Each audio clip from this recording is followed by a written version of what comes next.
Brought to you by Unienzyme. जब gas सताए यूनियनजाइम लो। इसके तत्व गैस की जड़ पे काम करे और खाना पचाए आपके डाइजेस्टिव सिस्टम की तरह, जो दे बदहजमी से आराम। यूनियनजाइम, गैस भगाओ, खाना बचाओ। प्रधानमंत्री नरेंद्र मोदी 30 मई से 1 जून तक तमिलनाडु दौरे पर हैं। इस दौरान वो कन्याकुमारी के विवेकानंद रॉक मेमोरियल पर मेडिटेशन करने वाले हैं। पीएम ने घोषणा में बताया था कि वो बीजेपी के लोकसभा चुनाव अभियान की समाप्ति के प्रतीक के तौर पर ध्यान करेंगे। बीजेपी का कहना है कि पीएम कन्याकुमारी पे जिस चट्टान पर ध्यान लगाएंगे उसका विवेकानंद के जीवन पर बहुत प्रभाव था। पीएम की इस यात्रा पर विपक्ष के नेताओं ने सवाल उठाए हैं।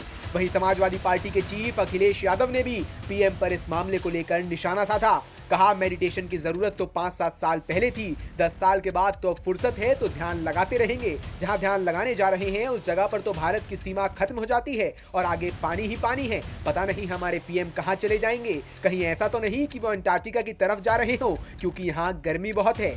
सुना है कि जहाँ पर विवेकानंद जी कभी मेडिटेशन किए थे, वहीं पर हमारे देश के प्रधानमंत्री जी मेडिटेशन करने जा रहे हैं।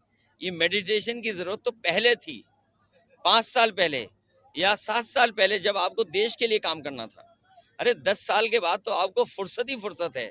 आप जितना चाहोगे उतनी मेडिटेशन कर लोगे। और दूसरा, वहां तो भारत की सीमा खत्म हो जाती है, उसके बाद तो आगे पानी पानी है। पता नहीं कहाँ चले जाएंगे उसके आगे। इस मामले पर सपा सांसद और अखिलेश यादव की पत्नी डिंपल यादव ने भी बयान दिया है और कहा है, अच्छी बात है कि पीएम कन्याकुमारी जा रहे हैं, लेकिन बीजेपी सरकार में लोग परेशान हैं और इस बार जनता की सरकार बनने जा रही है। अच्छी बात है, कन्याकुमारी जा रहे हैं, बहुत अच्छा है। 1 दशक गुजर गया है और जहाँ अमृतकाल की बात कर रहे थे, आज अगर हम देखेंगे गांव-गांव जाके, शहरों में कहीं पे भी जाएंगे, अगर हम किसी की भी व्यवस्था को देखेंगे, चाहे वो हमारा किसान हो, चाहे हमारे युवा हो, चाहे हमारी माताएं हो, चाहे मजदूर हो, चाहे व्यापारी हो, तो चाहे हमारे बुनकर हो, मैं समझती हूँ कहीं ना कहीं ये सभी लोग अपने आप को कहीं ना कहीं आहत और मायूस समझ रहे हैं। और ये समझ चुके हैं कि जो इनकी दोहरा चेहरा जो है भाजपा का, जो कहते कुछ है, करते कुछ है, होता कुछ और है। तो मैं समझती हूँ अब जो पर्दा है अभी हट चुका है और अब जनता जनार्दन की सरकार बनने जा रही है। इस मामले पर कांग्रेस नेता उदित राज ने कहा, मेडिटेशन के लिए अकेलापन चाहिए, ये ध्यान नहीं प्रचार और प्रोपोगेंडा है। पीएम की कोई गरिमा नहीं है। पहले के साधु संत ध्यान के लिए अकेले जाते थे, लेकिन ये तो नई परंपरा है जहाँ कैमरा ले जाकर मेडिटेशन हो। तो गरिमा होती है, लेकिन प्रधानमंत्री जी में कोई गरिमा नहीं है। अब इसके ऊपर क्या कहा जा सकता है।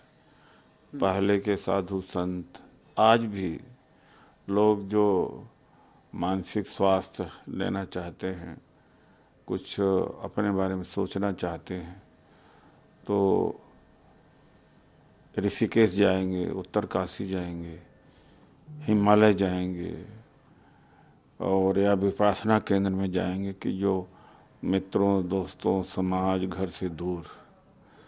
लेकिन ये तो नई परंपरा है मेडिटेशन की, कि मेडिटेशन कैमरा ले जाकर के हो, ये तो नया इन्वेंशन है, नया आविष्कार है। बता दें, मसले को लेकर कांग्रेस प्रतिनिधि मंडल ने भी निर्वाचन आयोग से शिकायत की है। कांग्रेस नेता और सीनियर एडवोकेट अभिषेक मनु सिंघवी ने इसकी जानकारी दी है। उन्होंने कहा है कि 48 घंटे के साइलेंट पीरियड के दौरान किसी को भी प्रत्यक्ष या अप्रत्यक्ष रूप से प्रचार करने की अनुमति नहीं दी जानी चाहिए। उन्होंने कहा है कि पीएम के मौन व्रत की घोषणा करना प्रचार या खुद को प्रसारित करने का तरीका है और यह आदर्श आचार संहिता का उल्लंघन है। ब्यूरो रिपोर्ट, यूपी तक।